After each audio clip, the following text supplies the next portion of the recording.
Bom dia e sejam bem-vindos à teleconferência da Sul América para discussão dos resultados referentes ao primeiro trimestre de 2021. Estão presentes hoje conosco o Sr. Ricardo Bottas, presidente da Sul América, e os vice-presidentes da companhia.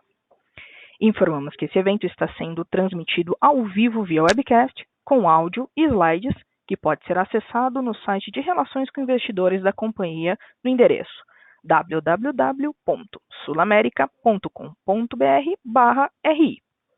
Todos os participantes apenas ouvirão a teleconferência durante a apresentação e, em seguida, iniciaremos a sessão de perguntas e respostas quando instruções adicionais serão fornecidas. Caso algum dos senhores necessite de assistência durante a conferência, queiram, por favor, solicitar a ajuda de um operador digitando *0. A teleconferência da Sul América está sendo gravada e o áudio estará disponível logo após seu encerramento no site de RI da companhia. Agora, gostaríamos de passar a palavra ao Sr. Ricardo Bottas, presidente da Sul América, que dará início à apresentação. Por favor, Sr. Bottas, pode prosseguir. Obrigado, bom dia a todos. Espero que estejam todos bem, em segurança. Faremos essa conferência hoje aqui, estando comigo todos os membros do Comitê Executivo da companhia. Queria começar destacando as recentes mudanças na estrutura organizacional, onde, na sequência da minha nomeação no final de março, trouxemos mais 2 membros para o Comitê Executivo, o Clóvis Poggetti, executivo com larga experiência em finanças e companhias abertas, para ser o nosso novo CFO, o diretor de Relações com Investidores, e o Maurício Kinzi, com sólida experiência em grandes empresas, além de, mais recentemente, na criação de startups e desenvolvimento de negócios em ambientes digitais, com um background muito forte de inovação e plataforma de tecnologia para atuar em projetos estratégicos da companhia. Realizamos mudanças importantes também na estrutura comercial, para trazer maiores sinergias no desenvolvimento e na formatação de produtos, com a extinção de uma vice-presidência e a migração das atividades comerciais para as próprias unidades de negócio. Aproximamos, assim, as áreas técnicas dos times de vendas, gerando agilidade e ainda maior alinhamento com os corretores de seguros, principalmente agora os de varejo. Esses movimentos do atendimento comercial fortaleceram ainda mais os nossos negócios, liderados pela Raquel Gigli e pelo Marcelo Mello. Ampliamos o escopo da vice-presidência liderada pela Patrícia Coimbra, que coordena todas as nossas ações ESG e de capital humano, integrando também toda a nossa estratégia de marketing e comunicação, além da área de administração que já estava sob sua responsabilidade. E completando o nosso comitê executivo, temos o Marco Antunes, que além de toda a operação de sinistros, coordena as frentes de inovação, tecnologia e de experiência de nossos clientes. Meus colegas do comitê executivo, que juntamente com todos os diretores da companhia, nossos respectivos times, seguimos engajados então em acelerar o crescimento da Sul América e de melhorar a vida das pessoas. Falando em saúde integral, nosso papel vai além do cuidado com os nossos beneficiários. Ao mesmo tempo em que buscamos garantir todo o suporte na pandemia, que já soma mais de 1,3 bilhão de reais desde o início da pandemia no ano passado, associados à Covid-19, ampliamos mais uma vez nossa contribuição para a sociedade em um momento tão difícil como o vivido nesses últimos meses. Como uma iniciativa que está oferecendo suporte emocional a profissionais de saúde e a parentes de vítimas da Covid-19, além de investimentos para a instalação de mais leitos de UTI para pacientes do SUS e de usinas de oxigênio que contribuímos no Amazonas, dentre outras diversas iniciativas que estamos realizando e vamos desenvolver nos próximos meses. E mesmo com um cenário tão cercado de desafios e incertezas, entregamos mais um trimestre com sólido desempenho operacional e crescimento, mostrando a força do nosso desempenho comercial e da nossa operação. Eu vou agora introduzir, então, a parte inicial dos principais destaques do trimestre e, na sequência, eu vou contar com o apoio da Raquel e do Marcelo para poder comentar os principais destaques das operações e dos negócios. Então, pulando para o slide 2, detalhamos as receitas operacionais, lembrando que o primeiro trimestre de 2020 são considerados apenas as receitas continuadas da companhia, então excluindo os resultados da operação de automóveis e ramos elementares, que ainda tinham sido reconhecidos e que não estão aqui incluídos para a base de comparação. As receitas somaram, então, nesse primeiro trimestre de 2021, 5,2 bilhões de reais, um aumento de 5,4% com a comparação do mesmo período anterior. E aí, destaque de 6% no segmento de saúde e odonto, mantendo a tendência dos últimos trimestres. Importante aqui destacar que ainda não temos nenhum efeito de reajustes suspensos, tanto os voluntariamente no início da pandemia, quanto os por determinação da ANS no segundo semestre de 2020, que foram reconhecidos na competência do ano passado e estão sendo apenas cobrados no exercício 2021. Essas cobranças estão acontecendo completamente dentro do controle, sem nenhum efeito adverso em relação à inadimplência. Aumento de 5% em previdência no primeiro trimestre, continuando a tendência positiva que nós tínhamos observado nos períodos anteriores. Esses desempenhos, tanto de previdência quanto de saúde e odonto, eles mais do que compensaram as menores receitas em vida e em acidentes pessoais, que voltaram a sofrer impactos da pandemia no trimestre no segmento de gestão de ativos, que por sua vez foi influenciado por um contexto de mercado e menor apetite a risco na alocação de terceiros na comparação com o que nós tínhamos visto no ano anterior, principalmente no primeiro trimestre de 2020, ainda num cenário majoritariamente pré-crise, mais refletido no final do período. Mais adiante, então, a Raquel e o Melo abordarão com mais detalhes, e aqui eu comentei os resultados consolidados, eles abordarão com mais detalhes a evolução de receitas, performance de vendas e as características das suas principais unidades de negócio. Se a gente puder mudar, então, para o slide 3, nos destaques, começando pela sinistralidade também aqui consolidada, que foi de 80,6%, ganhando uma redução de 1 ponto percentual frente ao primeiro TRI de 2020, principalmente impulsionado pelo melhor desempenho de saúde e odonto, que mesmo com a pressão significativa de custos relacionados com a Covid, se manteve completamente sob controle, mais do que compensando os impactos mais representativos da pandemia no portfólio de seguro de vida, que foram destacados tanto no nosso release e serão comentados um pouco mais à frente, em função dos óbitos que foram registrados, infelizmente, no Brasil. Já a margem bruta operacional acompanhou o crescimento das receitas e o controle da sinistralidade e apresentou um crescimento de margem de 22% em relação ao primeiro trimestre de 2020, atingindo 485 milhões nesse primeiro trimestre.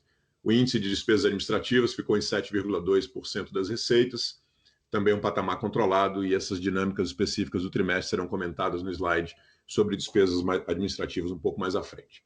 No slide 4, ainda continuando os destaques, temos o EBITDA, que começamos a demonstrar no final do ano passado, indo além da margem bruta, refletindo nossa melhor performance operacional, isolando as dinâmicas de resultado financeiro e outras linhas como resultados patrimoniais, o que adiciona uma métrica importante e facilita a comparação com outras empresas do setor de saúde. Nesse primeiro trimestre, o EBITDA, então, apresentou um aumento de 48% em relação ao primeiro trimestre de 2020. O EBITDA ajustado, que desconsidera alguns efeitos exclusivamente de despesas associadas à venda das operações de automóveis e ramos alimentares, foi de 146 milhões e um aumento de 35%, refletindo, então, o nosso sólido desempenho operacional nesse primeiro período. Partindo para o resultado financeiro, ainda nessa tabela, o resultado financeiro apresentou a melhor performance em relação ao primeiro trimestre de 2020, com o melhor yield da carteira de ativos próprios, mas ainda pressionado pela menor taxa Selic no período, nesse primeiro período de 2021, em comparação a 2020. Para os próximos trimestres, esperamos resultados mais positivos, acompanhando o nosso resultado do portfólio, que considera tanto a alocação em ativos pós-fixados, que tende a se beneficiar dos aumentos recentes da taxa Selic, como também as recentes alocações e mudança no perfil do nosso portfólio, que também deve se aproveitar desse cenário de mudança e comportamento de juros.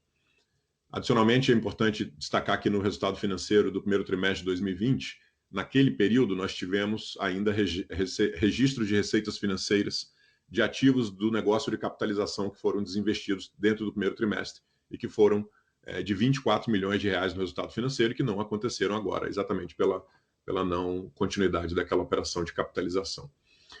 Por fim, o lucro líquido aqui apresentou uma redução de 23% em relação ao primeiro trimestre de 2020, e aqui, apesar do crescimento do lucro antes do imposto de renda, uma queda no lucro líquido impactada principalmente pela maior alíquota efetiva do imposto de renda e contribuição social, com a combinação de dois eventos. A não declaração de juros de capital próprio nesse primeiro trimestre, que aconteceu naquele primeiro trimestre do ano passado, e também a não constituição de créditos tributários em 2021 na nossa operação de vida e previdência, em função desses resultados de curto prazo e associados à Covid, que afetaram a nossa decisão de constituir neste trimestre créditos tributários. Aqui também tem um ponto importante no resultado financeiro. Eu comentei sobre as receitas operacionais em cima de capitalização. Aqui tem as receitas, o resultado do líquido da operação de capitalização sobre o lucro líquido, que no primeiro trimestre de 2020 foi de 14 milhões e que, de novo, não é uma operação continuada nesse primeiro resultado de 2020. Portanto, não foi tratado como operação descontinuada, mas para fins de análise ele deve ser excluído na comparação por um resultado que não continua na companhia.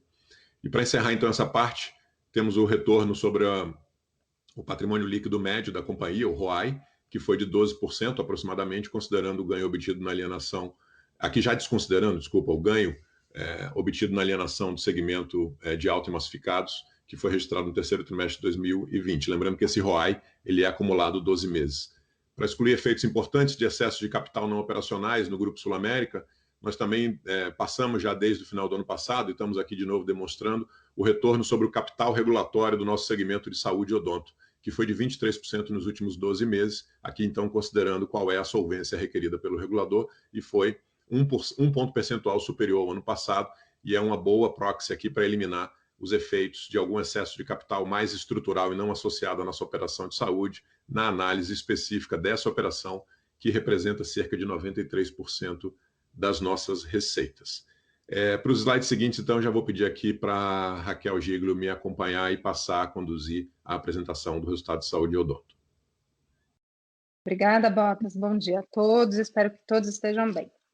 Bom, seguindo aqui no slide 5, está o nosso já bastante conhecido arco de acesso, que mostra o acompanhamento e coordenação da jornada dos beneficiários a partir de todas as portas de entrada no sistema de saúde. Tudo baseado na nossa estratégia do cuidado coordenado, que faz parte da nossa operação já há alguns anos. Acreditamos fortemente que nós, como operadora de saúde, estamos na melhor posição para coordenar esse processo, alinhando o interesse do setor e garantindo maior previsibilidade e sustentabilidade para o sistema, já que nós conseguimos ter a visão do todo na jornada do beneficiário, que é fundamental. Nossas iniciativas nesse sentido continuam em plena evolução, ainda mais considerando o agravamento da pandemia nesses primeiros meses de 21, o que tornou fundamental um acompanhamento rápido e efetivo, seja para aquelas demandas em relação ao próprio Covid-19, seja para os tratamentos essenciais que continuaram a ser realizados, não pararam em nenhum momento.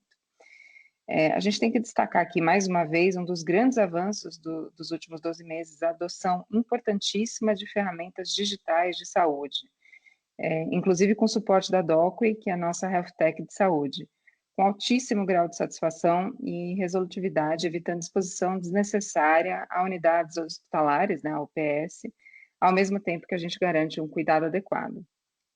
E para quando o atendimento presencial é necessário ser identificado ali no atendimento digital, nós ampliamos as iniciativas de Fast Track, hoje já com 32 hospitais parceiros, para garantir um rápido direcionamento hospitalar sem a necessidade de fila ou de triagem no pronto-socorro e com acolhimento, o que é também fundamental.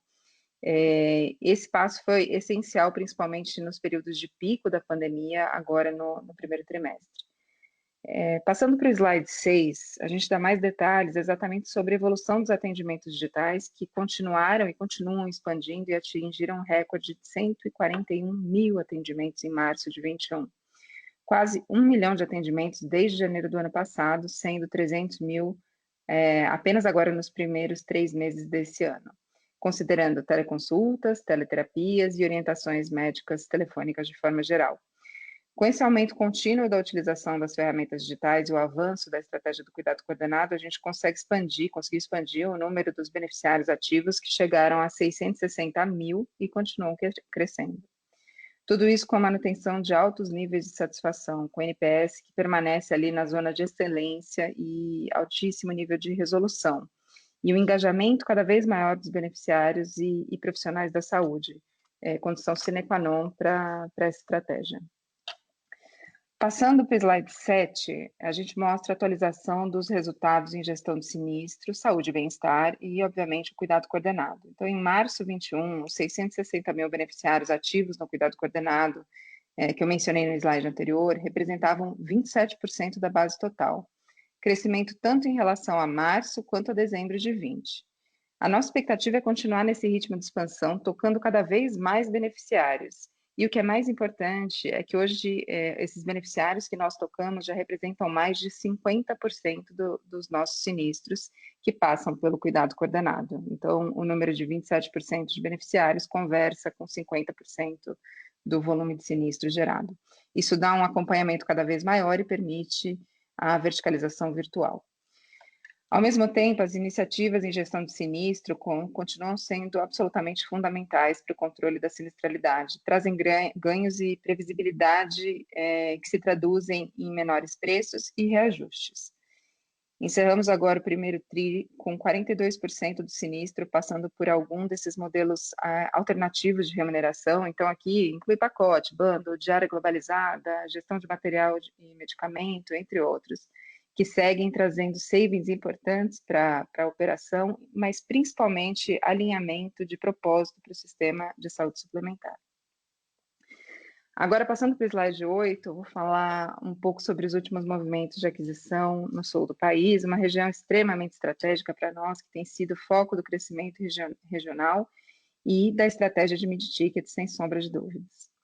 A Paraná Clínicas, já há alguns meses sob nossa gestão, começou o ano super bem, com o relançamento da marca, agora com o endosso da marca Sul América e um recorde de vendas novas, com mais de 4 mil vidas em vendas brutas. Ampliamos também o atendimento aos beneficiários Sul América ali na região, que agora podem ir a qualquer um dos centros médicos, centros clínicos da Paraná Clínicas. E inauguramos mais uma unidade em São José dos Pinhais, eu já havia comentado no call anterior. Essa unidade é 4 vezes maior do que a que operava na região e aumenta a capacidade de atendimentos de 5 para 32 mil por mês, além da expansão de especialidades e de serviços, obviamente. Para somar o bom desempenho da Paraná Clínicas, anunciamos o acordo para adquirir a carteira de plano de saúde da Santa Casa de Ponta Grossa, via Paraná Clínicas, também ali no Paraná, que quando concluída vai adicionar 25 mil beneficiários à nossa operação na região. Mais um movimento inorgânico no mid-ticket em um patamar acessível, com boa qualidade assistencial e sinergias que a gente, sem sombra de dúvida, vai capturar com a Paraná Clínicas. Vejam que em pouco mais de 6 meses já são 6% de market share no Paraná e vamos continuar crescendo. Ao mesmo tempo, continuamos atentos a outras oportunidades como essa em regiões estratégicas, com foco cada vez maior em crescimento também inorgânico. Desculpem. Continuando aqui no slide 9, vou falar sobre a aceleração da estratégia orgânica no mid-ticket com a nossa linha de produtos regionais e mais acessíveis, o Direto, que vem apresentando forte crescimento desde o final de 2020. A gente mais do que dobrou a quantidade de beneficiários do Direto em relação a dezembro, encerrando o trimestre agora com quase 26 mil vidas. A maior parte dessas são novos beneficiários, vendas novas e não pedidos de downgrades. Então, pedidos de downgrade aqui significa menos de 3%, tá? O que mostra em um novo mercado endereçável a força da nossa marca e da proposta de valor do Direto. Parte desse ótimo desempenho vem da maturação dos produtos lançados há mais tempo, processo que foi atrasado pela pandemia, sem sombra de dúvida, e também pela ida a novas praças, como Joinville, por exemplo, onde estreamos em fevereiro já com mais de 5 mil vidas. Agora estamos presentes com um Direto em 7 praças do país, e tem mais coisa por vir, né? Então, semana que vem tem lançamento do Direto Brasília, um produto feito em parceria com o DASA. E na sequência, logo aí nas próximas semanas, outro Direto em outra região absolutamente estratégica. Assim, somando o crescimento orgânico e inorgânico, já são quase 150 mil vidas em produtos no segmento mid-ticket, com uma estratégia regional, um número que já mostra a sua representatividade e a nossa capacidade de penetração em um novo segmento absolutamente promissor. Agora vamos lá para o slide 10, eu vou comentar muito rapidamente sobre o desempenho do trimestre. As receitas operacionais foram 6% maiores do que o que a gente observou no primeiro TRI de 20 e mantendo o ritmo de crescimento dos últimos períodos. Aqui, como o Bottas já comentou, sem nenhum efeito positivo de reajuste represado, que já haviam sido reconhecidos anteriormente. Nós atingimos 4,3 milhões de beneficiários em saúde e odonto, com crescimento de mais de 395 mil beneficiários em planos coletivos em relação de março de 20, de maneira orgânica e inorgânica, tá? Em termos de vendas novas, acho que a gente tem que destacar aqui o forte crescimento desde o final do ano passado, com a ajuda do Direto, sem sombra de dúvida, mas com um ótimo desempenho também nos demais produtos, nas carteiras grupais. Foram 134 mil adições líquidas, sendo que 57 mil beneficiários em saúde e 77 mil em odonto apenas agora nesses 3 primeiros meses de 21. A gente acredita demais na continuidade da performance de vendas observada ao longo desses últimos meses, sempre com muita disciplina na subscrição, que é focada em rentabilidade de longo prazo, e temos construído cada vez mais alavancas para que esse crescimento, com ampliação do nosso portfólio, aceleração da estratégia de mid-ticket, e mais recentemente, como também já foi comentado pelo Bottas no início, a reestruturação da área comercial, que agora atua ainda mais próxima, eu diria até dentro dos negócios, o que vai dar ainda mais agilidade para acelerar o crescimento em parceria com os nossos corretores, sem dúvida. No slide 11, para encerrar, vou falar sobre a sinistralidade. No gráfico, aqui na parte de cima, nós vemos a sinistralidade do primeiro TRI de 21, de 80,6, então melhora de 1,8 ponto percentual em relação ao primeiro TRI de 20. Apesar da pressão de custos do Covid, que somaram cerca de 384 milhões no trimestre, e de uma frequência ainda não totalmente normalizada, mas próxima disso em boa parte do período, tivemos uma redução das demais frequências eletivas e não urgentes só a partir da segunda quinzena de março, acompanhando o agravamento da pandemia e maiores orientações e medidas restritivas ali de distanciamento social. Porém, essas frequências foram acima do que observamos no início da pandemia em março de 20, tá? Acho que o mais importante aqui é falar do foco no longo prazo desse indicador, baseado em todas as iniciativas de gestão de saúde e do cuidado coordenado, né? Que comentei, bem como a nossa confiança na força de vendas novas e no crescimento da base de beneficiários. Apesar dessas variações sazonais de curto prazo potencializadas pela própria dinâmica da pandemia ao longo do último ano, a gente continua mantendo uma trajetória consistente para esse indicador, como pode ser vista aí na série de 12 meses na parte inferior do slide.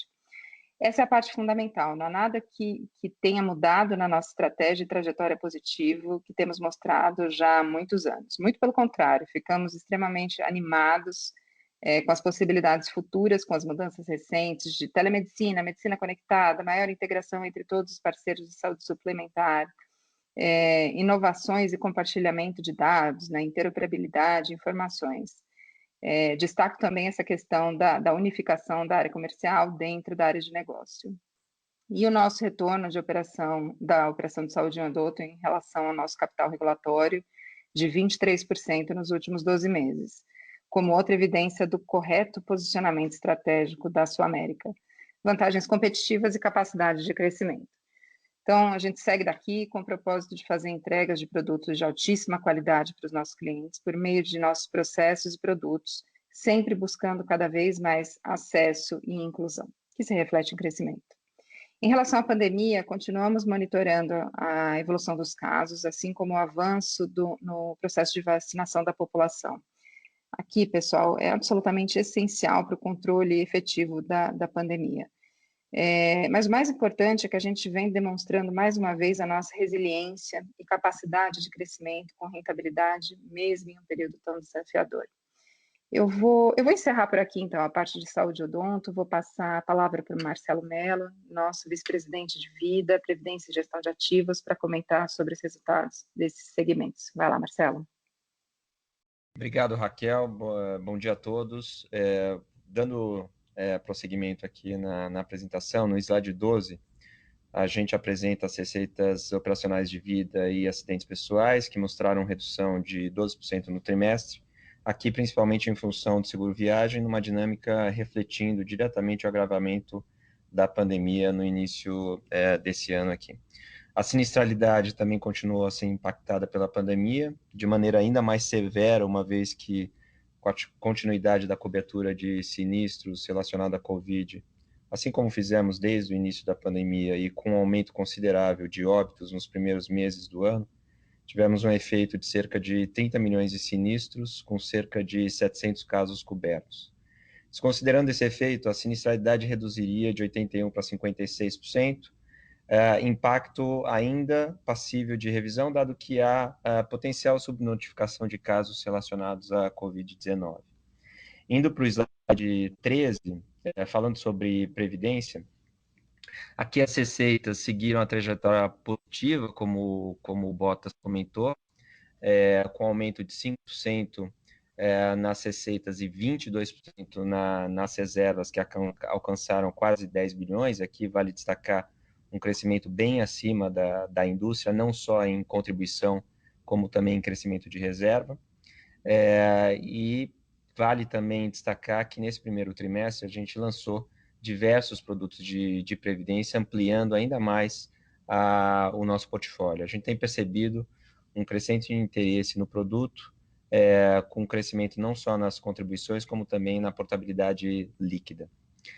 Indo para o slide 14, falando sobre gestão de ativos, a gente se encerrou o trimestre com volume administrado de cerca de 45 bilhões. Aqui uma redução explicada por conta de resgates, principalmente de investidores corporativos, recursos de caixa, e as receitas operacionais foram 18% menores na comparação com o primeiro TRI de 29, aqui basicamente em função do que o Bottas já comentou, que foi a migração dos investidores de produtos mais sofisticados para produtos mais conservadores que têm taxas inferiores. Vale destacar também aqui na parte de gestão de ativos o lançamento de diversos produtos. Aqui eu vou dar um destaque especial a diversos produtos de crédito e também alguns fundos de ações que foram lançados, principalmente em função dos investimentos que nós fizemos nos times de investimentos. A gente não colocou nenhum destaque específico aqui nesse trimestre no nosso investimento na Orama, mas eu acho que vale a pena destacar aqui que o nosso programa de indicação para os corretores de seguros, o IndicaSAS, que a gente lançou no final do ano passado, já conta com quase 3 mil corretores cadastrados, indicando clientes para a plataforma Orama. Eu encerro aqui e devolvo a palavra para o Bottas. Obrigado. Obrigado, Melo. Dando sequência, então, vou rapidamente passar pelos últimos 2 slides que eu gostaria de comentar. O slide 15 das despesas administrativas. Aqui nesses gráficos a gente pode perceber como é que tem evoluído o índice de despesas administrativas correntes e ajustadas por alguns efeitos extraordinários que foram associados principalmente na comparação à venda das operações de automóveis massificados, tanto no primeiro trimestre de 2020 quanto no de 2021. Em 2021, os efeitos são referentes a um contrato que nós ainda mantemos para prestar serviços de forma temporária para a Allianz, e que nós já tínhamos mencionado, foram 16 milhões de reais, basicamente, nessa comparação, que são eliminados para esse fim de análise de despesa recorrente. Então, se a gente elimina esse efeito, a gente vai ter um índice de despesa administrativa em relação à receita de 7,2%. Aqui é importante destacar também um aumento nominal nas despesas administrativas, comparando com o resultado das operações continuadas do passado. É importante destacar que essas comparações ainda, apesar de a gente ter destacado esse conceito da operação continuada e descontinuada, eles podem ter alguma imperfeição, principalmente na linha de pessoal. Aqui tem importante, então, destacar na linha de pessoal reajuste de salários, que são importante no momento da aplicação ter o efeito que carrega no primeiro trimestre em relação ao anterior. Um aumento de headcount médio na comparação entre períodos, principalmente, aí vem uma das imperfeições nessa comparação, apesar de ser algo completamente dentro do previsto, foi a recomposição da estrutura comercial no momento da cisão e da venda da operação, que finalmente foi concluída no início do segundo trimestre do ano passado, onde nós fizemos essa cisão e transferimos a operação com uma parte relevante da estrutura comercial, e já tínhamos decidido, já estávamos em processo de recomposição dessa estrutura da atividade comercial, que representou uma contratação de uma quantidade importante de pessoas, principalmente nas estruturas regionais. Então, isso aqui completamente dentro da previsão que nós tínhamos, mas ele não está considerando essa estrutura equivalente na base de comparação, então parece um aumento, mas na realidade é uma recomposição.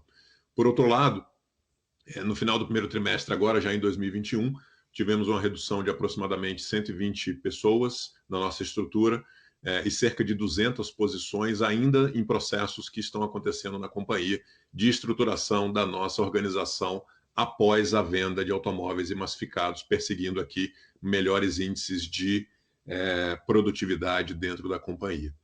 E isso tem efeitos como consequências dessas decisões, desses ajustes pontuais.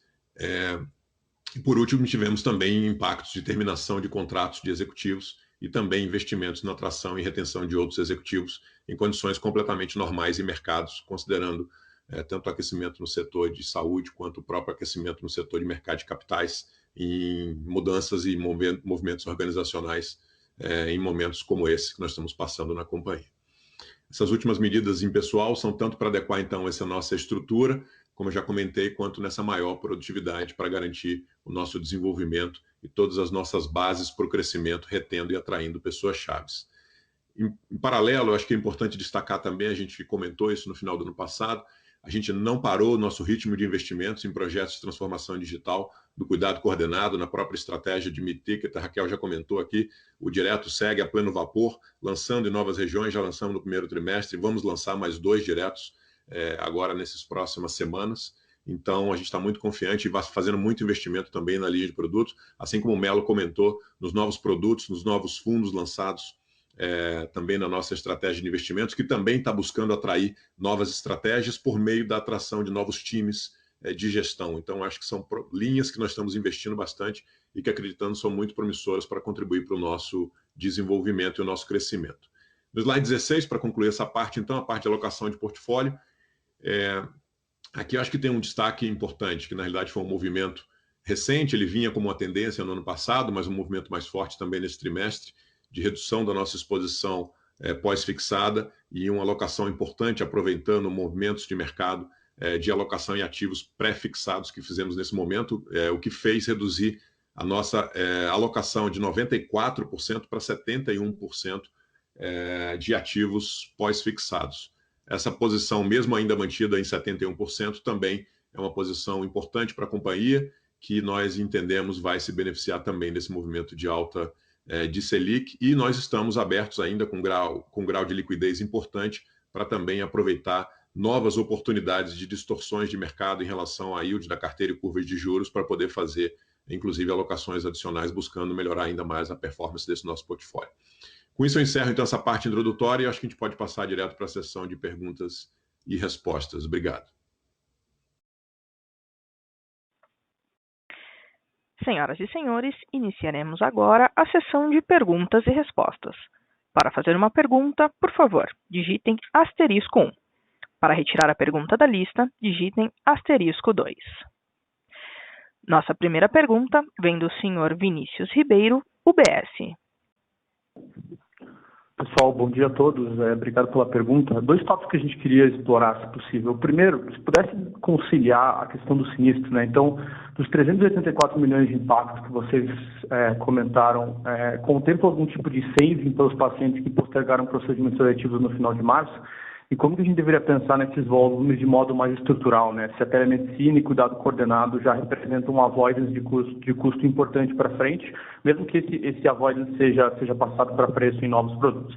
A segunda pergunta seria sobre a ROI. A gente entende que o número que vocês deram de saúde tem uma série de eventos extraordinários que aconteceram nos últimos 12 meses, mas queria aproveitar o tópico para perguntar para vocês qual o nível que vocês veem mais ou menos como estrutural e se depois de um ano do direto que começou a acelerar agora, a gente tem um histórico suficiente para dizer se é possível manter esse retorno com produtos mais baratos. E, finalmente, como a gente deveria pensar nessa dinâmica de retorno sobre o novo desenho organizacional que vocês anunciaram recentemente? Se tem alguma mudança ou se a ideia é se manter mais ou menos em linha que tem sido. Seria isso, pessoal. Obrigado. Oi, Vinícius. Raquel, tudo bem? Obrigada pela pergunta. Então, vamos lá. Você questionou como que você concilia, né, esses 384 milhões oriundos de Covid agora no primeiro TRI com o restante dos procedimentos eletivos. Então, a gente viu, sim, notadamente, em março, uma redução dos procedimentos eletivos, uma redução sobre um patamar que já estava chegando muito próximo do patamar pré-pandemia, né? Principalmente nos eletivos, o que era urgência estava ainda um pouquinho abaixo do que a gente via antes da pandemia. Mas esse número, vamos lembrar que os médicos já estão totalmente vacinados, ou quase que totalmente vacinados, então os procedimentos foram voltando naturalmente, né, ao longo do segundo semestre do ano passado e do primeiro TRI desse ano. Então, sim, nós vimos uma redução que pode trazer algum tipo de compensação nesses 384 milhões oriundos de Covid, mas uma redução muito, muito menor do que nós vimos no ano passado, tá? Outro ponto importante é que desde o início da pandemia, depois que a gente colocou essas ferramentas digitais, a questão da telemedicina de pé para evitar ida desnecessária para pronto-socorro, a gente tem se focado muito em ativar beneficiários, notadamente aqueles que precisam fazer aqueles exames preventivos, aqueles crônicos que têm que fazer um acompanhamento, para que não deixem de fazer os seus acompanhamentos eletivos, que obviamente geram sinistro. Então, esse é um outro ponto importante para que vocês tenham na cabeça, sem sombra de dúvida. Eu vou passar aqui a segunda parte da resposta, né, com relação ao seu segundo ponto, para o Bottas. Qualquer coisa a gente responde em conjunto. Vai lá, Bottas. Vinícius, sobre a questão do retorno, deixa eu tentar destacar de duas formas. A gente calculou e mostrou o retorno, lembrando que ele também tem um benefício importante e que é um item de correção de assimetria de mercado que existe hoje, que é a própria modelo da migração da margem de solvência para o modelo de capital baseado em risco que a ANS aprovou no final do primeiro trimestre do ano passado. Então, para nós, o efeito concreto é um congelamento da margem de solvência, e isso traz um efeito positivo em relação à não constituição adicional de solvência, que, combinado com nossa lucratividade, traz um efeito de manutenção de rentabilidade nos patamares que a gente entende sim sustentáveis. Mas eu queria não deixar de considerar, e aí eu vou falar um pouco da nossa governança de pricing. O Brasil ele teve uma redução importante no custo de capital nos últimos anos. Então, na medida em que você vai precificando produtos novos, eles vão capturando esse menor custo de capital que existe hoje em relação ao que era a precificação quando você tinha um custo de capital bastante mais elevado no passado. Então, isso naturalmente ele já traz uma questão de retorno nominal menor, sem prejuízo do spread sobre o custo de capital. E aí eu vou responder o seu ponto. A gente não lança um produto que tem sim, ele é mais acessível, ele tem um preço melhor, um produto de alta qualidade, porque a rede ela tem a mesma qualidade da rede que nós temos na Sul América, eu estou falando do produto direto, mas ele tem características diferentes que permitem que ele tenha um preço menor. Mas quando nós fazemos o nosso processo de subscrição, nós pretendemos ter um nível de spread equivalente em termos de retorno sobre os nossos produtos tradicionais. Então, na realidade, é o mesmo nível de spread sobre o custo de capital. Mas esses produtos são lançados com um patamar de custo de capital hoje menor do que era no passado, o que é bom também para garantir mais acesso, mais inclusão, mais oportunidade de ter crescimento de uma forma diferenciada. Então, eu trabalharia mais a questão menos do nominal e mais para avaliação do spread, do retorno sobre o custo de capital como a principal oportunidade. Tá? Em relação à sua segunda pergunta do desenvolvimento do desenho organizacional, aqui eu acho que tem uma estratégia da companhia que é muito sólida, é um diferencial, uma vantagem competitiva da companhia, que é combinar crescimento com rentabilidade ou sustentabilidade da sua rentabilidade. Essa lógica ela está mantida. E o nosso desenho agora, organizacional, acho que a Raquel pontuou isso bem, e o Melo também, são dois líderes agora que, além de agregar toda a parte de atendimento comercial corporativo, também tem o atendimento comercial de varejo. A gente espera que o crescimento seja acelerado, mantendo a nossa estratégia de crescer com rentabilidade. Portanto, nenhuma aventura, nenhum tipo de imprudência, mas sim uma expectativa de aceleração e agilidade, principalmente a partir desse movimento. Isso vai contribuir para o retorno? Essa é a nossa aposta. O quanto isso vai contribuir, aí nós temos que aguardar os próximos períodos, tá bom? Então, eu diria que aqui, para reforçar esse aspecto do desenho organizacional, ele sim tem uma expectativa de acelerar o nosso crescimento e nós combinamos o crescimento com rentabilidade. Perfeito, Raquel e Bottas, obrigado pelas respostas muito claras.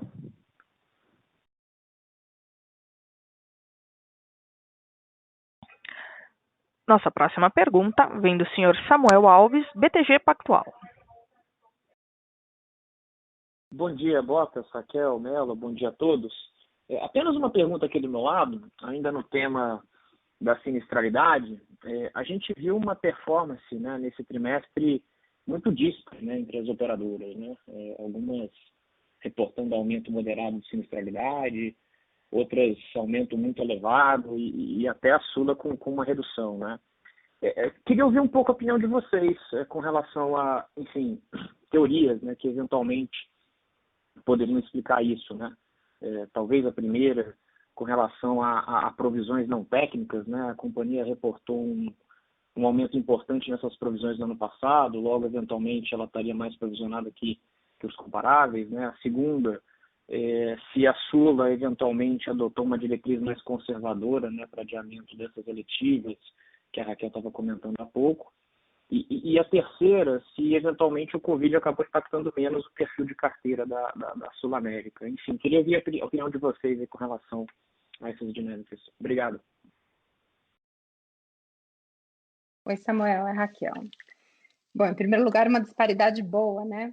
Então, acho que isso reflete tudo que a gente vem fazendo, vem pavimentando aí ao longo dos últimos anos, nessa tecla que a gente tanto bate de verticalização virtual, de cuidado coordenado, de apoiar o beneficiário na jornada, e todas as outras ações de gestão de sinistro que vocês conhecem bem, que eu comentei, como novos modelos de remuneração, engajar o prestador na sustentabilidade do produto, então tem que ser ganha-ganha para todo mundo, tem que ser para o cliente, tem que ser para o corretor, tem que ser para o prestador, tem que ser para a operadora.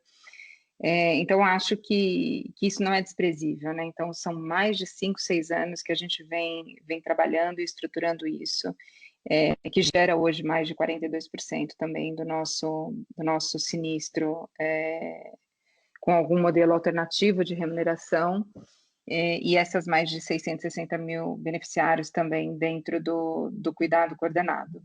Então, em nenhum momento da pandemia a gente freou nenhum tipo de ação do cuidado coordenado. Como eu já disse algumas vezes para vocês, em alguns momentos a gente até ativa sinistros que não aconteceriam necessariamente naquele momento. Então, super importante os exames preventivos, principalmente para fins oncológicos. A gente segue fazendo isso com o apoio dos nossos parceiros aí para detecção precoce, porque isso tem um impacto positivo no custo que você tem ao longo de um tratamento desse, mas principalmente para a vida da pessoa e para expectativa de vida e qualidade de vida, né? Então, isso não mudou em absolutamente nada. Outro ponto que acho que tem que ser reforçado aqui é a nossa política de subscrição, né? A nossa austeridade. Então, a gente sempre privilegia uma subscrição séria, com uma estratégia de longo prazo, mirando contratos aí de 2, 3, 4, 5 anos, e lembrando que o nosso tempo médio de permanência para o empresarial é superior a 13 anos, né? Então, uma vez aqui dentro, é de fato uma parceria de longo prazo, e isso começa numa subscrição coerente, né? E aí a gente vê, por fim, com relação à sua pergunta de provisão, Samuel, não teve absolutamente nenhuma mudança na metodologia, tá? A metodologia é a mesma. É claro que a gente vai ajustando as variáveis que compõem essa metodologia de acordo com a realidade que a gente está enxergando. Então, nesse último período, nós vimos internações um pouco mais longas, mantida a taxa de UTI versus quarto, né? Versus enfermaria. Mas com as pessoas mais jovens, e essas pessoas mais jovens, eventualmente, ficando ali um pouco mais de tempo internadas. Isso é natural, isso era esperado, porque as pessoas mais velhas já estão passando pelo momento da vacinação. Então, nenhuma alteração de provisão, nenhuma alteração de metodologia, sempre com a seriedade, acho que não conservadorismo, mas seriedade que a gente aplica nesse cálculo de provisões. E, por fim, acho que um dado interessante para vocês terem também, a taxa de letalidade, né, de mortalidade dos nossos pacientes, dos nossos beneficiários que foram internados desde o início da pandemia com Covid, é de 6,93, então uma taxa abaixo de 7%. Tá bom, Samuel? Perfeito, obrigado, Raquel.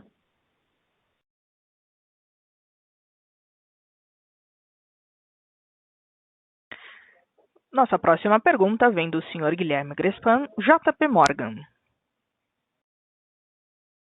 Oi, bom dia, Bottas, Raquel, Melo. Obrigado por abrir para a pergunta. Do meu lado, na verdade, são só duas atualizações de visão de vocês com relação a dois tópicos que eu acho que são pontos importantes aqui no modelo de negócio da indústria. O primeiro é com relação ao processo ao modelo de verticalização vocês estão aí com esse teste na Paraná Clínica já há algum tempo, e eu queria pegar, na verdade, uma atualização de... Alô, vocês conseguem me ouvir? Sim. Sim. Perfeito. São dois tópicos que eu queria só pegar uma atualização da visão de vocês. O primeiro é com relação a esse modelo de verticalização real. Vocês estão com esse teste na Paraná Clínicas já há algum tempo. E queria, na verdade, pegar só qual que é a visão hoje de vocês, passado essa experiência, com relação a esses novos modelos de atendimento. No fundo, assim, o apetite de vocês, pós-experiência, eu sei que são poucos meses, mas dado que vocês viram dentro da Paraná Clínicas, vocês diriam que o apetite da Sul América em perseguir um modelo de verticalização real é maior ou menor versus um ano atrás ou 2 anos atrás? E o segundo ponto que é meio correlacionado com esse tópico, mas eu também queria ouvir uma atualização de vocês, é com relação à consolidação. A gente vê um movimento importante do lado de prestadores, hospitais, assim como concorrentes dentro do setor. Então, eu queria ouvir um pouco de vocês, como que está o apetite, como vocês, primeiro, veem o ambiente de seguradoras e quão propenso está uma consolidação, e qual o apetite da Sul América dentro desse ambiente. Obrigado. Oi, Gristan. Raquel, obrigada pela pergunta. Eu vou começar aqui com a 1 e a 2 vou dividir com o Bottas. Então, vou começar falando sobre o que é o modelo da Paraná Clínicas, tá? Então, a Paraná Clínicas é uma operadora, a gente pode chamar de semi-verticalizada, então ela tem, sim, algumas unidades para atendimento, são centros clínicos próprios, com atendimento primário e secundário. Sob nenhuma hipótese, os centros clínicos da Paraná Clínicas substituem o atendimento terciário, ou seja, o hospital. Então, seja no modelo Sul América Total de verticalização virtual e cuidado coordenado, seja nesse modelo que a gente entrou mais recentemente da Paraná Clínicas, o prestador é um parceiro essencial para que a gente tenha sucesso no modelo, né? Então, no caso da Paraná Clínicas, eu posso citar qual é o prestador parceiro que viabiliza toda a nossa estratégia ali no terciário. Não é o único, mas principalmente o Hospital Santa Cruz, né, que foi objeto da transação ali quando a gente fez em conjunto com a Redditor. E a gente faz os atendimentos primários e secundários, a grande maioria deles, tá? Então, as consultas, mais de 78% são realizadas dentro dos nossos centros clínicos, ali com os nossos médicos, para essa população de beneficiários da Paraná Clínicas. E se tiver necessidade de algum tipo de cirurgia, algum atendimento mais complexo, é o nosso parceiro prestador que vai entrar nisso. Então, ganha-ganha para os dois lados, né? Não tenho dúvida nenhuma disso. Vamos lembrar que é aquela máxima que a gente sempre bate, não tem um único modelo certo. O modelo verticalizado é bom para o mercado, o modelo não verticalizado é bom para o mercado também, tem espaço para todo mundo. E com essa transação, com esse investimento que a gente fez na região sul do país, a gente inaugurou uma nova avenida de crescimento ali para o mid-ticket. Que nada mais é também do que a gente está fazendo na estratégia dos diretos, né? Então, o direto com a verticalização virtual, com os parceiros que a gente tem usado, em alguns deles, Redditor, outros prestadores, agora no lançamento mais recente é o caso do DASA. Então, isso se reflete num alinhamento de propósito, com algum compartilhamento de risco para o bem e para o mal, né, dos dois lados, para que a gente tenha produtos sustentáveis e consiga ter aí tickets médios palatáveis para o mercado, para a gente buscar ampliação da base de beneficiários, tá?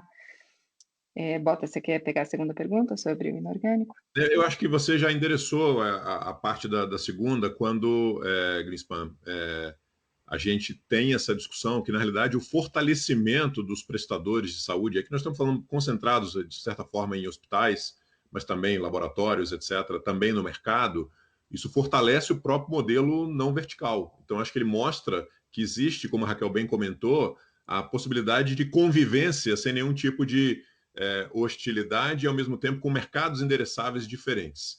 É importante, Greenspan, que não tenha dúvida em relação a essa questão de verticalização. Acho que a Raquel também deixou bem claro, a nossa relação com os prestadores de saúde é de parceria, eles são nossos parceiros. Então, aqui ela usou o exemplo da Redditor, do DASA, nós temos parcerias com os outros hospitais que estão vindo, que já vieram também no mercado de capitais, como o Mater Dei e os outros hospitais que eventualmente ainda estão também no plano de lançar. Isso fortalece o modelo não vertical. A questão, e isso foi desde o início, a estratégia nossa de verticalização virtual, ela era um viabilizador de uma estratégia de entrada num segmento diferente de ticket. E a gente acreditava nisso e nós estamos confirmando isso. Assim como a nossa estratégia no modelo com a estrutura da Paraná Clínicas. Não é uma estratégia de verticalizar a Sul América. É uma estratégia de crescer dentro de um novo segmento, com mais inclusão e mais acesso, gerando mais oportunidade que a gente precisa fazer diferente do modelo tradicional não vertical, num segmento de mais características de alta qualidade, como é o segmento tradicional no mercado em que nós atuamos. Então, nós estamos confirmando o modelo que é a estratégia de viabilizar um produto de mid-ticket pela verticalização virtual full, porque ela é uma verticalização virtual full para viabilizar o produto da linha direto, e uma verticalização física parcial, como a Raquel bem explicou aqui, que na realidade é essa parte primária e secundária, sempre em parceria também para viabilizar, seja novas aquisições semelhantes à Paraná Clínica, seja na própria estruturação de outros produtos diretos, depende sim. E a própria velocidade do lançamento, nós já estamos com 7, já temos 2 aí no pipeline para as próximas semanas, ela depende dessa velocidade com que a gente consegue fechar essas parcerias com os nossos prestadores de saúde.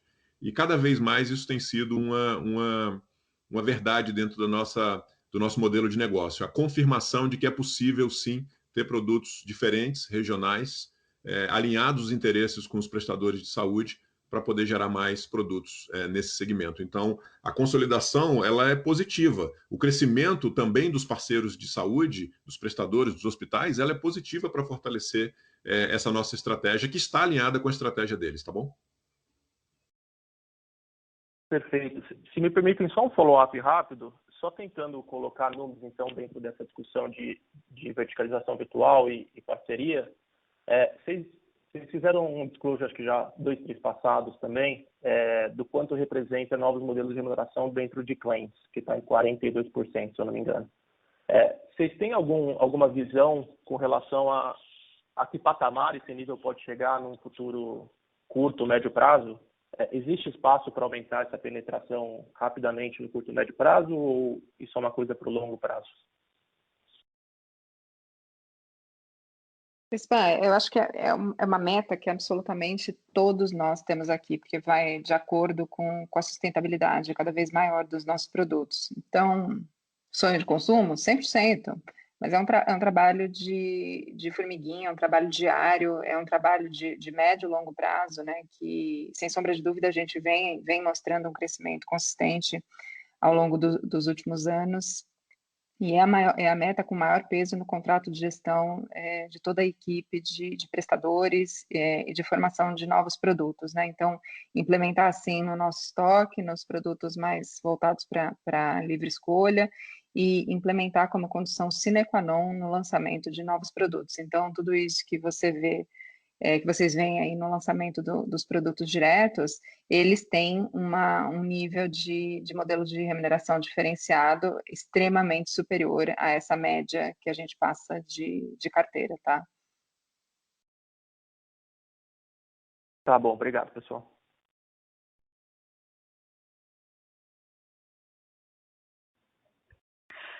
Nossa próxima pergunta vem do senhor Maurício Cepeda, Credit Suisse.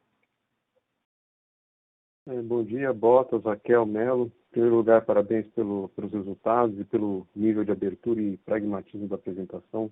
Está falando com o Arthur, excelente. Duas perguntas, né? A questão da utilização em Q2, insiste um pouco nesse ponto. Se tirar a parte de Covid, realmente ela refletiu uma sinistralidade bem mais baixa que o normal.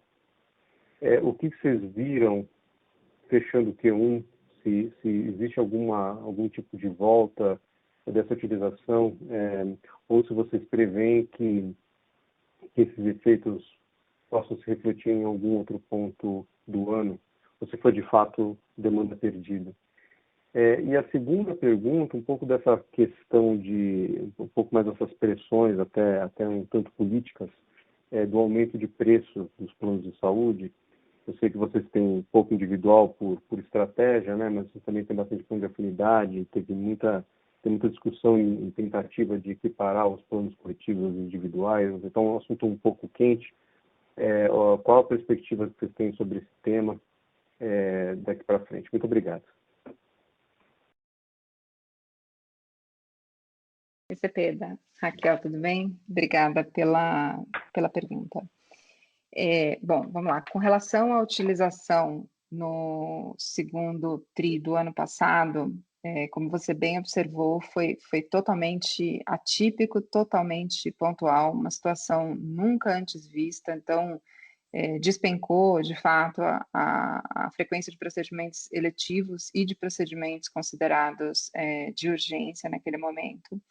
E acho que o maior ponto e como isso volta, já voltou, né? Como ficou esse represamento, né? Então, a gente não tem dúvida que ao longo do ano, uma parte relevante do que deveria ter acontecido naquele momento e não aconteceu, já aconteceu. Mas a gente também não tem dúvida de que outra parte relevante não aconteceu naquele momento e não acontecerá mais. Né? Então, acho que é o lado meio cheio do copo que essa pandemia está trazendo, abrindo os horizontes, abrindo os olhos para o setor de saúde, de que existem outras formas de se cuidar, de fazer algum tipo de interação com o médico, que não correndo para um pronto-socorro, por exemplo, né? Então, das frequências que a gente observou maior queda ano passado, e que quando a gente olha de forma isolada, ainda agora está num patamar abaixo, e talvez tenha mudado o patamar em definitivo, é a questão de pronto-socorro. Pronto-socorro estava sendo usado pela cultura do brasileiro, acho que isso é falado por absolutamente todos nós, com relação de forma bastante displicente até, e hoje a gente vê o pronto-socorro sendo utilizado de fato para o que é necessário. Então, será que a teleconsulta substituiu uma parte, em definitivo, uma parte do que iria para pronto-socorro de forma desnecessária?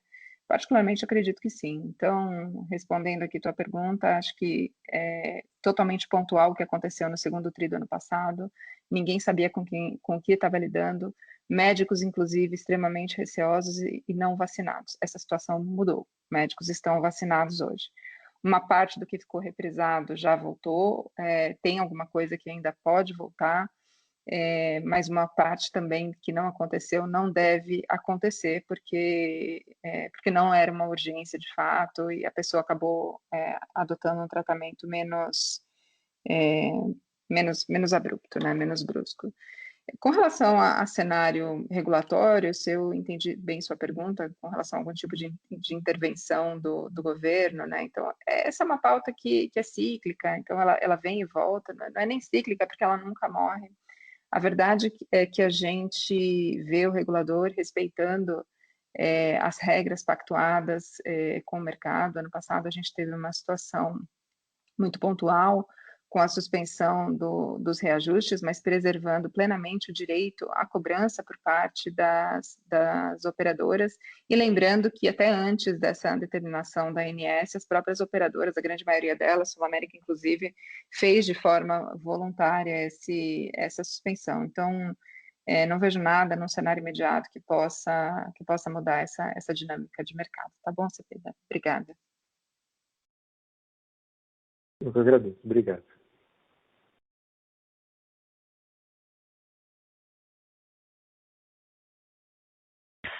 Nossa próxima pergunta vem do senhor Ricardo Boiati, Banco Safra. Oi, bom dia, pessoal, tudo bem? Obrigado aí pela minha pergunta. Raquel, desculpa, eu queria insistir um pouquinho mais nesse ponto da sinistralidade, acho que esse é um ponto bem importante. A gente esperava que uma sinistralidade pior aí no primeiro TRI, né, até uma deterioração TRI contra TRI mais acentuada, né, e ela quase não existiu. muito por conta da expectativa, era por conta da segunda onda, né? E aí, quando a gente viu o número de vocês, a gente ficou tentando levantar a hipótese, pô, será que a utilização está muito baixa, né? Será que a companhia fez uma gestão ali de eletivas mais rígida?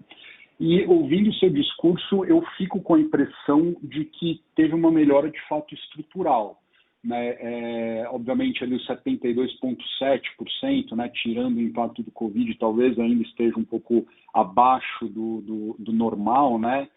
Você comentou aí que eletivas, principalmente emergência, continuam um pouco abaixo aí do que foi histórico, mas também comentou que a PS, por exemplo, né, foi uma mudança que pode ser estrutural. Então, eu queria entender um pouco melhor a sinistralidade estrutural da companhia, né, daqui para frente. Eu sei que vocês não dão guidance, né, mas se você puder ajudar a gente a entender um pouco melhor, porque acho que na nossa projeção, talvez na maioria das pessoas aí, a gente trabalhava com uma sinistralidade mais ou menos em linha com o histórico ali, né, um pouco abaixo de 80%, talvez, mas para médio e longo prazo. E se tiver, de fato, uma melhora estrutural, fico com a impressão que pode ser algo mais perto de 75%, com queda estrutural de utilização de emergência, com a representatividade já grande, né, que o cuidado coordenado tem, né, praticamente 1/3 aí da carteira, telemedicina, né? Então, eu queria que você ajudasse a gente aí a pensar um pouco melhor nessa sinistralidade daqui para frente, se for possível, por favor. Oi, Ricardo. Vamos lá, vou falar um pouquinho do passado, tá? Não do futuro, aí fica por sua conta. Sendo muito pragmática na resposta, a gente não fez. Eu sei que o mercado, algumas operadoras acabaram divulgando algum tipo de proibição de realização de eletivas, alguma coisa assim, no momento mais forte da pandemia, em função da inexistência, de fato, de leitos e a situação se agravando, em função de oxigênio, tudo isso. A Suamérica em nenhum momento suspendeu eletivas, tá? Então, a resposta à sua pergunta de forma muito direta é que a gente nunca mudou isso, a gente aproximou a comunicação com os hospitais, com os médicos, com os beneficiários, com os clientes CNPJ de forma geral, deixando claro a gravidade do momento que nós estávamos vivendo e que o médico é sempre a pessoa mais indicada, né? O médico assistente que acompanha aquela pessoa, para avaliar em conjunto com o beneficiário, quando tem algum tipo de procedimento para ser realizado em ambiente hospitalar, se o momento está correto, se é uma situação que pode segurar alguns dias, algum tempo, pode tentar algum outro tratamento alternativo, ou se ele tem que ocorrer de forma imediata. Então, essa foi a única orientação que nós demos. O médico é soberano nessa decisão, absolutamente nada em termos da nossa dinâmica de autorização, de validação prévia de procedimentos mudou, tá? Então, isso não aconteceu por aqui. É claro que falando aí, juntando com a pergunta anterior do Cepeda, acho que uma boa parte do que ficou, do que não aconteceu e deveria de fato ter acontecido ano passado, já voltou, mas a gente ainda está no olho do furacão e tem muitas questões ainda não respondidas, como tem algum tipo de diagnóstico que não foi feito no passado, que pode voltar de maneira um pouco mais alavancada agora. Então, são dúvidas que todos temos para o futuro, incluindo essa questão de vacinação. Mas olhando para o primeiro TRI agora do ano, e enfim, de forma geral, em nenhum momento nós seguramos procedimentos eletivos, absolutamente. Então, o número que vocês veem aí reflete exatamente a realidade e a dinâmica de atuação da Suamérica que vocês sempre conheceram. Raquel, se você me permite, Botas, Ricardo, obrigado pela sua pergunta. Acho que tem um aspecto estrutural importante, a gente, de novo, não pode dar guidance para você, e ao mesmo tempo existe um grau de incerteza grande ainda em relação às consequências da própria duração e eventuais consequências no pós-pandemia. Não dá para ficar fazendo muitas inferências aqui, a gente está falando do resultado realizado e tem alguns comportamentos que a gente já percebeu, acho que a Raquel ilustrou bem isso. No segundo trimestre do ano passado, a queda de frequência letiva foi muito forte. E a gente lá atrás avisou, essas frequências estão dentro desse sentimento do isolamento da quarentena e a gente espera sim que uma boa parte delas voltaria. E mesmo naquele momento, nós tínhamos uma incerteza muito grande em relação a quanto voltaria. Imaginávamos que 100% voltaria? Não, 100% não volta. Mas, efetivamente, precisávamos entender. E aí essa questão nossa de acesso e inclusão ela é muito importante, porque é uma característica da nossa marca. Nosso propósito de saúde integral traz isso, como uma entrega de qualidade e de acesso. Então, acho que esse é um conceito muito importante que a gente reforça, e quando você ouve as palavras da Raquel dizendo qual é o nosso contexto, isso fica muito presente. E aqui, em termos de provisões, em termos da nossa eventual prudência nesse contexto, ela é muito mais associada ao grau de incerteza e volatilidade do cenário, seja pela extensão da pandemia, seja pela existência ou não de uma terceira onda, seja pela duração dos dias de internação, dos custos, etc. Então, ainda tem muita incerteza presente e a gente vem atuando para poder gerenciar essas incertezas. O que a gente sabe é que a gente está preparado para enfrentar esse futuro, seja ele qual for, porque da forma que a tecnologia já estava incluída nos nossos processos, da forma que elas puderam ser alavancadas nesse período, de forma a gente espera mudanças estruturais importantes positivas. E isso é positivo. Isso é positivo para gerar mais acesso, isso é positivo para gerar mais affordabilidade. Então a gente está muito feliz. Você comentou, 75% de sinistralidade. Tanto melhor vai ser se a gente puder passar o máximo possível de toda essa eficiência para gerar uma vantagem competitiva para a gente em relação aos nossos concorrentes e principalmente em relação à percepção dos nossos clientes da qualidade dos nossos produtos. Então eu queria muito que você ficasse com essa mensagem de que tem questões de tecnologia e de avanço das nossas funcionalidades, e aí a telemedicina talvez seja o mais emblemático, evidentemente, pela quantidade de atendimentos digitais que fizemos, mas todo o investimento em tecnologia que nós vemos fazendo há muitos anos, nas melhorias do nosso processo, a transformação cultural que a gente vem passando na companhia, a forma do próprio propósito de saúde integral, ela também depende e ela deve entregar uma mudança estrutural positiva. Essa é a nossa expectativa, tá? Legal, Bottas, muito obrigado, Raquel. Obrigado. Só um follow-up rápido, né? Esse era até um ponto que eu ia perguntar, Bottas, se eventuais ganhos estruturais aí de eficiência, né, de redução de sinistro estrutural poderia ser repassado para preço, né, para você aumentar a velocidade de crescimento orgânico, que já está, inclusive, melhorando aí com direto. Esse era um ponto, então, eu imagino que pela sua fala, sim, né, pelo menos boa parte aí talvez possa ser reinvestido aí para financiar ou para acelerar crescimento, né? E se, não sei se vocês têm esse número, se poderiam passar um dado mais bruto aí, talvez, do trimestre, quanto que foi a redução, né, que vocês percebem até agora de atendimento de pronto-socorro, obviamente não necessariamente o emergencial, né, não um acidente e tal, mas aquele pronto-socorro que a pessoa vai porque não tinha uma alternativa, né, tá sentindo um mal-estar e tal, e a porta mais fácil ali acaba sendo o pronto-socorro, e que agora talvez essas pessoas estejam usando mais a telemedicina, né? E talvez isso seja mais permanente para frente. Por favor, obrigado. Eu vou passar a palavra para Raquel, Ricardo, mas eu queria só na parte inicial dizer assim, essa realidade, essa situação de repasse, ela já é uma realidade nos últimos anos. Se você olhar na nossa apresentação institucional, você vai ver como vem evoluído, por exemplo, o índice de reajuste do PME, e como tem sido a nossa capacidade de preservar a rentabilidade do produto, mas conseguir ter níveis de reajustes ano após ano melhores. Isso é um repasse. E essa é a nossa estratégia. É preservar a margem, sim, mas é repassar o máximo possível dessa eficiência na produtividade, no controle dos custos e nos resultados de todo investimento na gestão do cuidado coordenado e do nosso uso de mais tecnologia para essa nossa gestão que a Raquel muito bem introduziu ali no arco de acesso, transformando isso em maior oportunidade de maior acesso e maior affordabilidade. Então, assim, se você olhar, já é uma verdade, mas eu vou passar para a Raquel te dar um pouco uma visão prospectiva disso. Voltei. Bottas já basicamente respondeu, então a intenção, nosso interesse é sempre uma ampliação da nossa base de beneficiários, então isso permeia tanto a nossa política de negociação de reajuste para renovação com os nossos clientes, né, repassando para manter a base aqui, observando sempre os nossos critérios de subscrição, e também na precificação de novos contratos. Então, não é que isso vai começar a acontecer, isso já é uma realidade, não é uma realidade que a pandemia trouxe, é uma realidade que a gente já trabalha há alguns anos. Então, conforme a gente vê a melhoria dos nossos processos, a melhoria de resultado, a gente repassa o que é possível para o cliente, olhando para a ampliação de de base de beneficiários, e acho que o número aí de net adds que a gente mostrou no primeiro TRI reflete bem isso.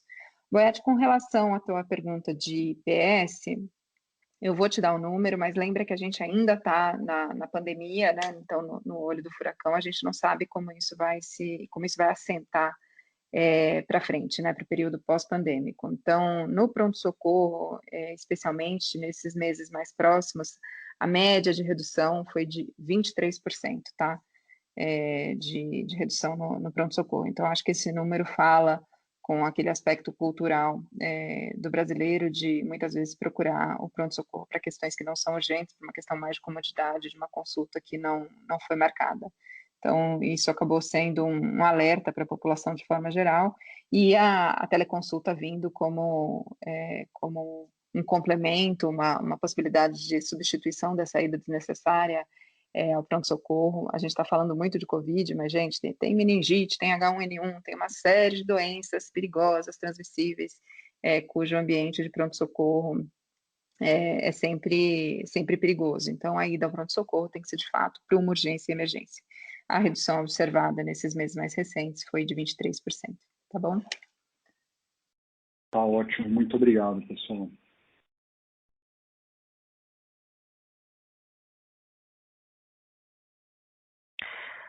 Nossa próxima pergunta, vinda da webcast, é do senhor Eduardo Nishio, Genial Investimentos. Obrigado pela apresentação. Pergunta para o Ricardo Bottas. Parabéns pela nova posição. Sucesso. Como você está vendo a estratégia da Sul América sob a sua gestão? Alguma mudança? A concorrência vem crescendo bastante via M&A. Podemos ter mais atividade de crescimento inorgânico sob sua gestão?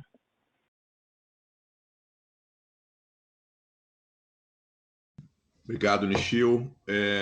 Eu acho que a estratégia da companhia ela está muito consolidada. Então, na realidade, o que a gente tem aqui é uma execução da estratégia, mas lembrando que a estratégia ela está sempre aberta e possível para ser revisitada. A gente revisitou o nosso posicionamento quando decidimos vender a operação de automóveis e ramos alimentares. Nós revisamos a nossa estratégia quando decidimos entrar no segmento de mid-ticket há apenas 2 anos. E já temos hoje uma carteira, somando o movimento inorgânico e orgânico com o direto e a aquisição da Paraná Clínicas, que já montam uma estratégia de penetração no segmento com quase 150 mil vidas, também incluindo aqui essa aquisição recente que a própria Paraná Clínicas já fez da carteira da Santa Casa de Ponta Grossa. Então, assim, em menos de 2 anos, nós já temos, a partir de uma decisão recente de entrar num segmento novo, de ticket, de preço, 150 mil vidas. Em cerca de, se for considerar a data da aquisição da Paraná Clínicas e o avanço, é 1 ano, nós estamos falando de 1 ano. Então, assim, eu acho que essa questão da estratégia, nós estamos muito confiantes, tanto eu como os meus colegas do Comitê Executivo que estão aqui comigo, mas estamos sempre revisitando. Nós temos um conjunto de oportunidades ainda a partir do uso de tecnologia, a partir de uma base de quase 40 mil corretores ativos que trabalham com a companhia, com mais de 20 mil prestadores de saúde, com toda a oportunidade do que a gente já desenvolveu no nosso parque tecnológico, com um aplicativo de saúde que está entre os aplicativos com maior usabilidade, maior processos transacionais dentro do aplicativo de saúde que nós temos no mercado do Brasil, um volume de oportunidades para frente incrível e que a gente não vai deixar de aproveitar nenhuma oportunidade que vai alavancar o crescimento da companhia. Então, assim, o Comitê Executivo hoje ele está composto, a diretoria da companhia está composta nesses desenhos para buscar o crescimento e nós vamos encontrar constantemente quais são os caminhos para poder ajustar essas formas do crescimento, combinando rentabilidade. Estratégias novas, iniciativas, táticas ou mais estruturais, se elas vierem, elas serão oportunamente comunicadas, mas assim, a gente acredita muito na estratégia que está dada, do cuidado coordenado, do mid-ticket, na estratégia do propósito de saúde integral, no alinhamento do interesse em relação a essa oportunidade de gerar mais educação financeira. O Melo comentou dos nossos produtos e investimentos e como a gente está investindo em novos produtos mais sofisticados, com novos times, estratégias muito sólidas de fundos de investimentos baseados no nosso pilar de ESG e no pilar também de promover essa filosofia do ESG nas empresas que nós investimos por meio da nossa gestora de investimentos. A Previdência como oportunidade ainda incipiente, mas a partir da reforma da Previdência, mas também tem se mostrado muito sólida de crescimento e também vai aproveitar a recuperação econômica que nós estamos aqui torcendo para que aconteça no menor prazo possível. Então, Nishio, O cenário inorgânico, ele já era presente na companhia e ele continua presente na companhia, mas obedecendo essa nossa estratégia de aonde crescer, como crescer. Surgem novas vertentes, surgem novas avenidas de crescimento na medida em que a gente vê uma aquisição e um investimento amadurecendo dentro do nosso modelo, como a Paraná Clínicas, mas já gerando oportunidade de crescimento a partir daquele modelo. Então, quando a gente faz uma aquisição de uma carteira a partir do nosso modelo da Paraná Clínicas, que tem sim essa concentração na parte de atenção primária e secundária e tem uma parceria muito sólida na parte hospitalar, terciária, ela mostra uma nova avenida de crescimento.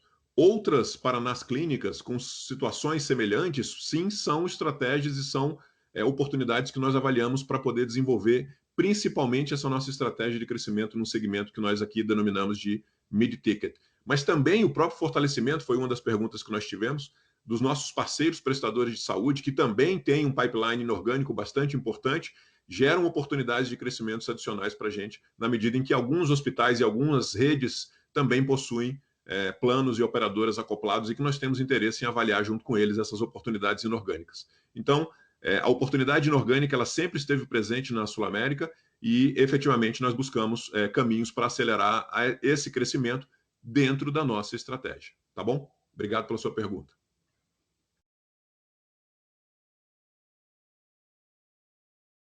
Encerramos agora a sessão de perguntas e respostas. As perguntas feitas pela webcast que não foram atendidas durante a teleconferência serão respondidas posteriormente através do e-mail informado. Retorno a palavra ao Sr. Ricardo Bottas para suas considerações finais. Aqui eu queria agradecer, então, mais uma vez a presença de todos, agradecer a todos que perguntaram, a oportunidade de a gente ter essas perguntas também para poder detalhar um pouco mais as nossas informações do trimestre, mas principalmente eu destaco aqui o engajamento dos nossos quase 4.000 colaboradores, incríveis, a força de mais de 36 mil corretores de seguros, parceiros da companhia, mais de 20 mil prestadores médicos e profissionais de saúde, incansáveis nessa pandemia, hoje no dia dos enfermeiros e enfermeiras, e aqui também dando os parabéns para os enfermeiros e enfermeiras, também incansáveis nessa pandemia, a confiança dos nossos mais de 70 mil acionistas que diariamente contribuem e participam na construção da nossa jornada de crescimento. Então, mais uma vez, obrigado a todos pela presença e que tenham todos um ótimo dia. A teleconferência de resultados da Sul América está encerrada. Agradecemos a participação de todos e tenham um bom dia.